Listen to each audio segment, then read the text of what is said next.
What's up, guys? This is Derek Collins with the Diversion Center, here to talk to you guys about 10 reasons why court mandated businesses fail. Yes, I said it. 10 reasons why court mandated businesses fail. You guys definitely want to listen to this one because this is going to be a good, juicy live video. So, real quick, let's get started. Number one, why do they fail? A lack of commitment. All right. That is a big reason why people fail in this business. They do not commit to it. They're doing this on their own. They're not really feeling it. They're a little bit lukewarm. They're doing it part time. They're filling it out. And they mainly do it as a solopreneur, which is okay at first as long as you're committed to it. But sometimes they're working another job and just doing this part time, and they're not really willing to make the leap to really focus on their business and make it work. So that is the number one reason why a lot of businesses fail when the people get started. They do not commit to it. And I always believe that my success has come from being committed to my business. Always being committed, being all in, 100% into it. Doing it when I don't feel like doing it when I'm tired, doing it when I'm agitated, not really in the mood to do it, but I know I have to get this done to take my business to the next level. I believe in being in the office, or I know this is COVID season right now, but being at least dedicated to answering emails, answering phone calls, being available when you're first starting out in this business. So you got to be committed to it.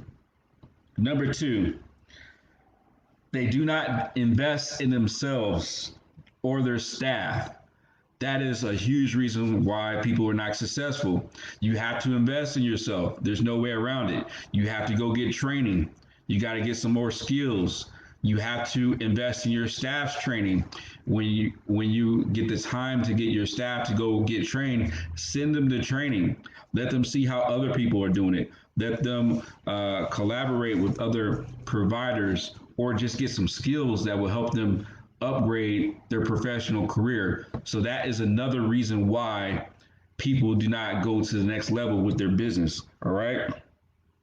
Number three, I know some people are going to get pissed when I say this, but they do not pay for quality staff. All right, they'll get someone who you're paying them $8 an hour, $10 an hour, and it's like, come on, you're not going to get quality people for that amount. I know people that have paid people that. I know people that pay for that right now, and you get what you pay for, and you're going to always have someone looking for another opportunity if you're not paying them a decent amount of money. I know when you're getting started, it's hard to pay people because you're just starting out, but you have to make sure after you do things on your own and get your business running on your own, if you do not have the money to pay people, eventually you will get the money to pay people, but try to pay them a decent salary so that they're willing to stay at your office. And that doesn't guarantee that they're going to stay, because some people feel like it may not be for them. I've had people that I think I paid well, decently, that have left, and because they want to do other things, they had different pursuits. But I worked at DUI schools where they're paying someone, $8 an hour, and they're wondering why certain things are getting messed up at the office. And that's not cool either. So you want to pay for quality staff, because they're either going to be looking for another job somewhere else, or they're not going to value what you're doing, because they're going to see all this money coming in at your office and they're like, hold on, what am I getting? I'm seeing this guy or woman getting rich, and what's going on? You're only paying me $8 an hour or $10 an hour, and I'm over here struggling. And then you're going to have other issues like people trying to steal and other stuff. So you definitely want to make sure that you pay for quality staff. Okay. Let me see. Number four, they do not have their teams back. You got to have your teams back. Okay. You got to take care of your staff.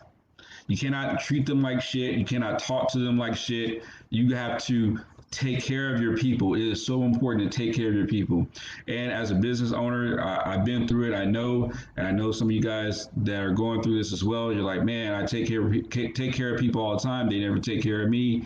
I get it. That definitely happens. I've been through it myself. I feel like I'm a damn good boss. I try to take care of people as much as I can, but you have to treat people with respect and hear their concerns and be considerate and try to make a good work environment for them. You want to have a good work environment for your staff. I think that is important. Okay, so it's very important to take care of your people.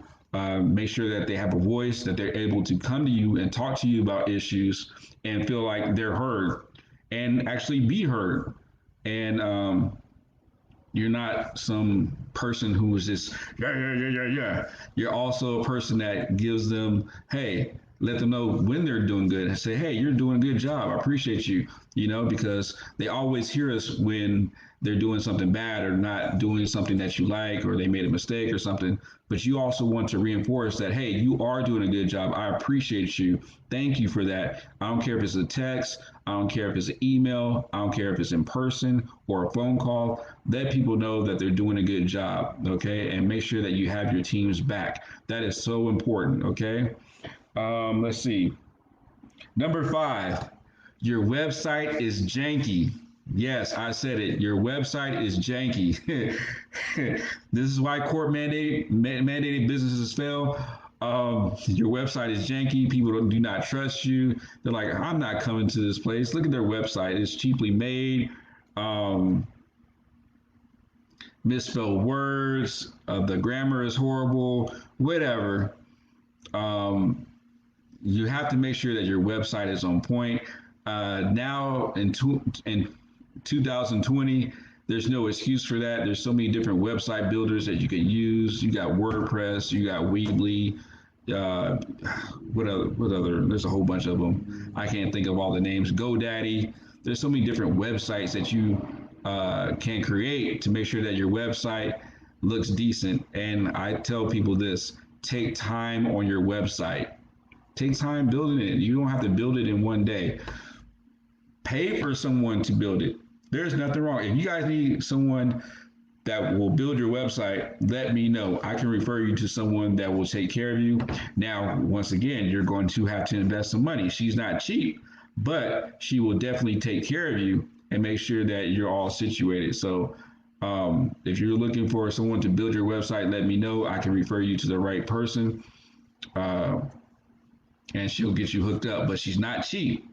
She's not cheap. She's going to cost you between maybe $2,000 and $3,000. Probably, I think about 3,000, but I'm not sure. But you want to invest. That's how much I paid for my website.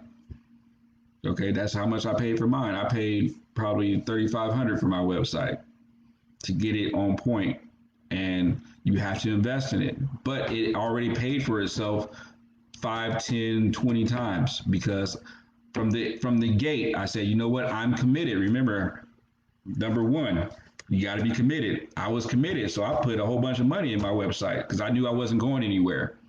All right, I knew I was going to do this, and this is how you know you're committed. You got to put your money where your mouth is. You got to get some skin in the game. All right. So, number 6, your customer service sucks. Your customer service sucks. All right. Let me just put this out here. If you're in business, you have to take care of your people, not just your employees, but the people that are coming in paying for your services. Hey, they can go to any provider that they want to.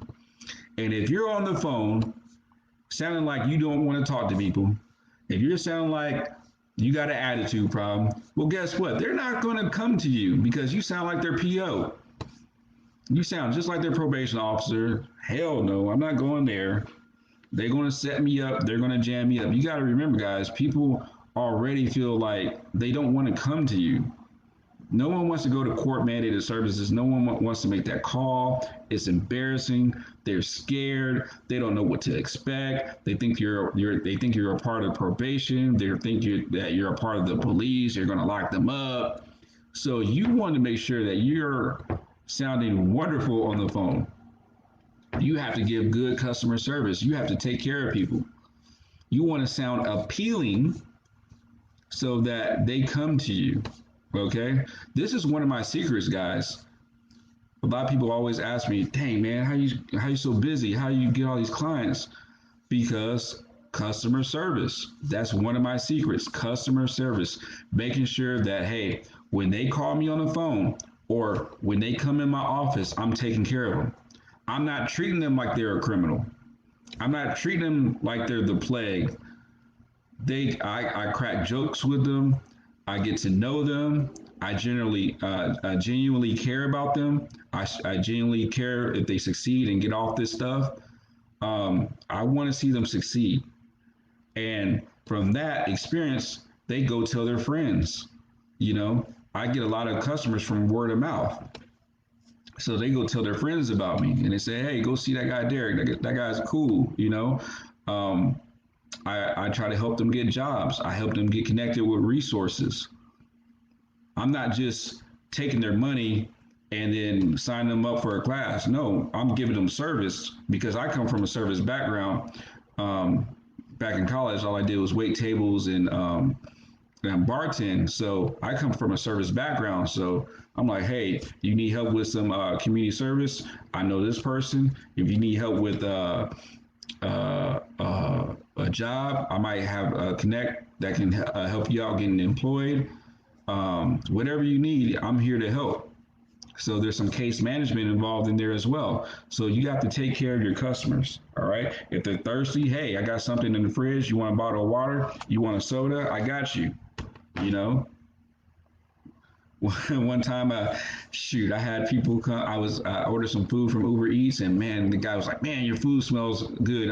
Man, I'm hungry." And this just happened the other day, and I was like, "Here, man, I got an extra sandwich in here. Here, take the sandwich." He's like, "Oh man, you for real?" I'm like, "Yeah, take the sandwich. I ordered an extra one. I don't need it anyway. I'm supposed to be working out and trying to stay in shape. Go ahead and take this extra sandwich." He appreciate that. That's what you got to do. Okay, take care of your people. All right. Number 7, your office is not appealing. Yes, your office is not appealing. And you definitely want to have a nice looking office. I know you guys can't really see much from my background. I'm in my office right now. You guys see some boxes in the background, but I guarantee it's appealing. I have paintings up. I have positive artwork on the wall, appealing artwork on the wall, and you know, positive vibes up in here. So I think if you have a nice looking office, try to make it appealing. There's ways to buy furniture. There's ways to get it on what's it, Facebook Marketplace. You can go on Craigslist. You can go to what's the name of it, Salvation Army, and get furniture for dirt cheap. You do not have to pay a lot of money for your furniture and all that good stuff. But you want to make sure it's appealing and do your research. Go on the internet and look up stuff for you to buy for your office. And you'd be surprised how many people are selling office furniture on Craigslist and Facebook Marketplace that have good quality office furniture and things that will make your office look appealing. So invest in your office because if they think that you're doing well, they are more likely to spend more money with you and come to you for other services. Guys, back to the customer service part of the business is that, hey, clients will come to you after the fact. I have a client that's literally she's been seeing me for 8 years. She has been seeing me for 8 years. She's a private client now. She was first a court mandated client. Now she's a private client. She comes to me for counseling. She comes to me for substance abuse counseling.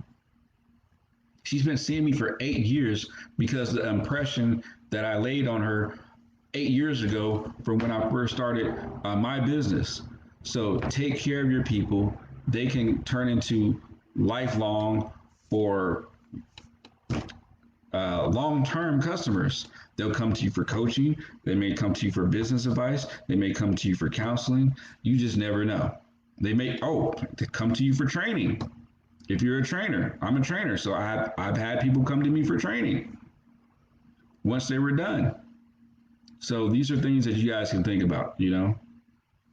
All right, so oh man, number 8. Oh my goodness. Number 8. All they care about is the money. If all you care about is the money, you're not going to do well because people are going to see it. They're going to sense it. If you do not say it, they're going to sense it. That is a popular saying in this business. The clients always say, all y'all do is care about the money. And I always say, you know what? I do not work for free. Yeah. I didn't ask you to come here. I'm not here to get you out of trouble. I'm here providing a service. This is the way the system was set up, and I'm here to help you. But I'm sorry, I do not work for free. But at the same time, they know that I'm not trying to get them. I'm not trying to get you. Okay?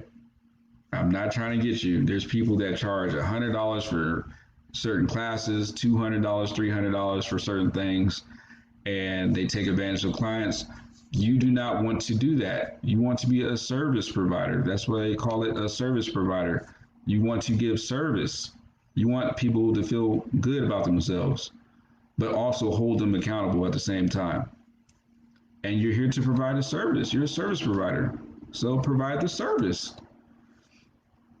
And don't be looking at people like they're an ATM machine. Take care of them and give them quality advice, give them quality therapy, give them quality classes, quality services, and you're good. But yeah, you will have those clients that come in here, got an attitude. You have them clients that come in here that are entitled, and they'll try to challenge you on certain things. Well, then they're not the client for you, and you can respectively tell them to go somewhere else, and you do not have to come here for your evaluation or classes. I turn down business when needed. I'm not desperate for business. I tell them, hey, look, I'm not desperate. You can go somewhere else, but I'm not going to, deal with your nonsense, because you will have clients that will try to get an attitude and get crunk with you and try to tell you how you're going to do things and run your business. Well, guess what? You're free to go somewhere else. And I tell them this with a smile. Okay. All right. So do not try to be all about the money. Don't worry. If you do good work, the money will come to you. I promise you that. All right. Number 9, lack of multiple streams of income. This is why, once again, 10 reasons why court mandated businesses fail. Lack of multiple streams of income. You want to have multiple streams of income. You want to have different classes that you offer, different services that you offer. You might have a training. Who knows? You might do some coaching. My office is a source of multiple streams of income. For example, I have snack machines in all my offices. I have books that I sell. I have training that I sell. I have classes that I offer. I have counseling services that I offer. I have consulting that I offer. So I have all these different streams of income. And if you're a DUI school, for example, and I'm not hating on the DUI schools because I used to work for a whole bunch of them. But if you're a DUI school that only offers defensive driving and a DUI class, then you're missing out. If that's all you offer, you're missing out. If all you offer is, all right, DUI class, defensive driving class, and maybe clinical evaluations, you're still missing out. There's all these different ways to get income. You have the interlocks. Some people put on interlocks on people's cars. Some people provide anger management classes, family violence classes. What else? Parenting class, ASAM level 1 treatment, Prime for Life, shoplifting class.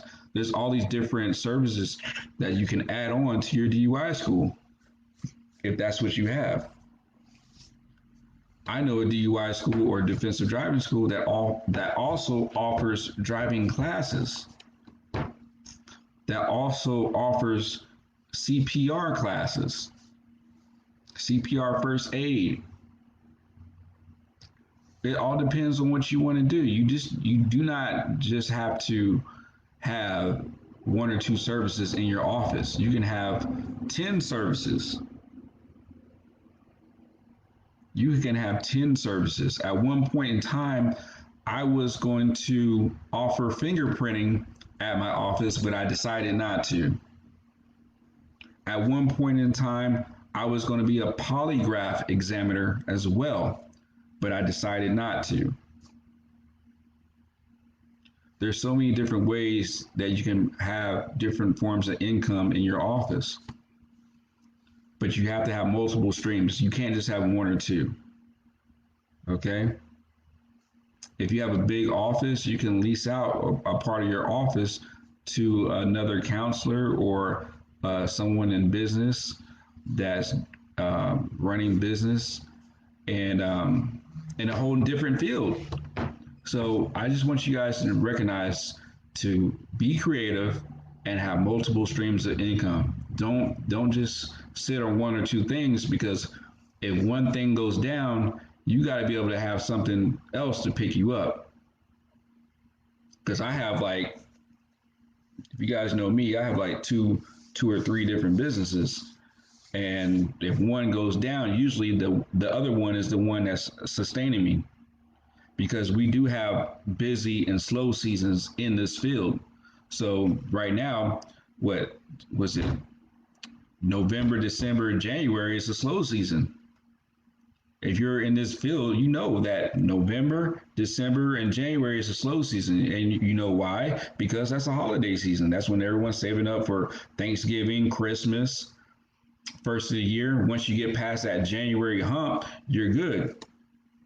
Once you get past that hump, you're good. So you got to get past that November, December, January, and maybe even February. Once you get past that, you're good to go. You're good to go. Yeah. So next, number 10. They do not play offense. You have to play offense, guys. You got to play offense. I cannot stress this enough. You have to play offense. All right. And what do I mean by that? You have to shoot your shot. You got to take shots. You got to go out there and take shots. You got to put your name out there. You got to talk to people. You got to do like I'm doing, posting videos, not being scared to get on camera, going on YouTube, going on Facebook, getting your name out there and handing out flyers, getting flyers made. You cannot be afraid to spend on yourself too. Man, I spent a lot of money on myself. If I go on my Facebook ad account right now and look at some of the money, how much money I've spent on ads, man, it makes some of y'all throw up. It will make some of y'all throw up. But it's real. I've lost a lot of money. This is not money that I made. This is money that I lost. Testing stuff out, trying to see if it works. Hiring consultants, hiring Facebook ad gurus, taking trainings, spending two and $3,000, $4,000, even $10,000 on training, on certain training, and people. And I kind of laugh at people sometimes because they be like, man, I want to pay the $1,000 for your training or your coaching, or $3,000 for your coaching. I'm like, well, then you don't plan on really making any money, because I've spent $10,000 on training before. And there's a reason why I spent that money, is because they're teaching me something that I don't know that can make me 10 times that amount. There's a reason why I spend it. And you have to understand that concept of spending money on yourself and investing in yourself. I spent $500 on this snack machine because it just made me $5,000 for the year. It was an investment. You know, you can't look at the short end. You got to look at the long term effect of your investment, and that's what you got to understand. But if you're not fully committed, then that investment is going to be wasted. So back to number one, you have to have commitment. If you do not have commitment, your investment is going to be wasted. You're going to waste your $1,500, $3,000, $5,000, or whatever you spent on your training because you didn't have the commitment or discipline in the first place. So that's why it's very important that you're committed at first. That's why I put commitment at number one. Without the commitment, all this stuff doesn't even matter. You need to be committed. Period. So make sure that you're committed. That's why it's at number one. Number one, be committed. All right. So I think that's it. That's the 10 reasons why court mandated businesses fail. I am Derek Collins, the CEO of the Diverse Center here in Georgia. If you need coaching, if you need help starting your court mandated business, reach out to my team. You can call us at 404-503-8069. Once again, that's 404-503-8069. If you want to get coaching, okay? I am not cheap, all right? But I am effective, all right? My program is effective. I'm gonna let you guys know right now how much. I don't know. I don't want to say that. Maybe I don't want to say that, but um, I'm definitely effective. I'm not cheap, but I'm definitely effective, and I will help you out. I've been doing this for a long time. And if you want to commit to yourself and do good business, let me know. Reach out to me. Also, if you want to get trained in shoplifting and theft addiction, if you want to get trained in anger management, I can help you get certified and get you the training that you need to add those extra streams of income for your court mandated business or your coaching business. All right. I appreciate you guys watching this video, and I will see you guys later.